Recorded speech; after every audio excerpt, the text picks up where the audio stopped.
ఇలాంటి మరిన్ని ఇన్ఫర్మేటివ్ వీడియోల కోసం మా స్మార్ట్ ఫోకస్ లైఫ్ ఛానల్ని సబ్స్క్రైబ్ చేయండి. పక్కనే ఉన్న బెల్ ఐకాన్ని యాక్టివేట్ చేయండి.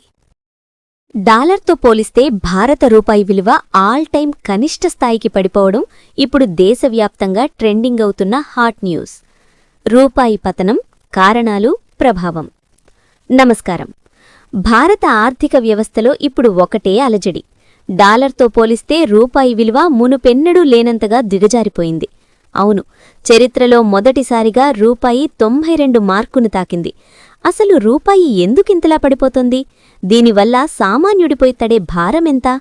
అమెరికా అధ్యక్షుడు ట్రంప్ తీసుకుంటున్న నిర్ణయాలకు మన రూపాయికి ఉన్న లింకేంటి? ఈరోజుటి వీడియోలో పూర్తి వివరాలు తెలుసుకుందాం. ప్రస్తుత పరిస్థితి. గత కొన్ని రోజులుగా రూపాయి విలువ నిలకడలేకుండా సాగుతోంది. ఈ ఏడాదిలోనే రూపాయి దాదాపు 2% మేర క్షీణించింది. ముఖ్యంగా అమెరికా ప్రభుత్వం విదేశీ ఎగుమతులపై సుంకాలను పెంచడం, భారత మార్కెట్ల నుండి విదేశీ ఇన్వెస్టర్లు తమ పెట్టుబడులను వెనక్కి తీసుకోవడం దీనికి ప్రధాన కారణాలుగా కనిపిస్తున్నాయి.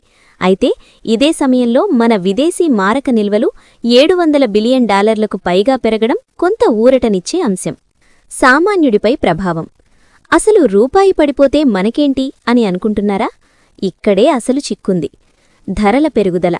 భారత్ తన ముడిచమురు అవసరాల కోసం ఎక్కువగా దిగుమతులపైనే ఆధారపడుతుంది. రూపాయి విలువ తగ్గితే మనం డాలర్లలో ఎక్కువ చెల్లించాల్సి ఉంటుంది. ఫలితంగా పెట్రోల్, డీజిల్ ధరలు పెరిగి నిత్యావసర వస్తువుల ధరలు ఆకాశాన్ని తాకుతాయి. విదేశీ విద్య. అమెరికా లేదా ఇతర దేశాల్లో చదువుకోవాలనుకునే విద్యార్థులకు ఫీజుల భారం భారీగా పెరుగుతుంది. గతంలో కంటే ఇప్పుడు లక్షల్లో అదనంగా ఖర్చు చేయాల్సి వస్తుంది.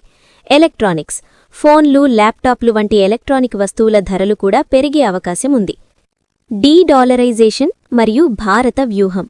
మరోవైపు డాలర్ ఆధిపత్యానికి చెక్ పెట్టేందుకు భారత్ డీ-డాలరైజేషన్ దిశగా అడుగులు వేస్తోంది.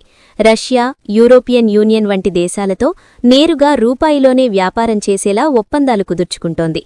దీనివల్ల లాంగ్ రన్లో రూపాయి నిలకడగా ఉండే అవకాశముందని నిపుణులు చెబుతున్నారు.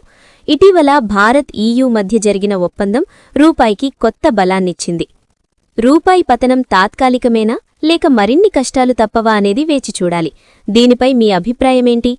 రూపాయి విలువ పెరగాలంటే ప్రభుత్వం ఎలాంటి చర్యలు తీసుకోవాలి? కింద కామెంట్ చేయండి. మరిన్ని లేటెస్ట్ అప్డేట్స్ కోసం మన ఛానల్ని సబ్స్క్రైబ్ చేసుకోండి. ధన్యవాదాలు.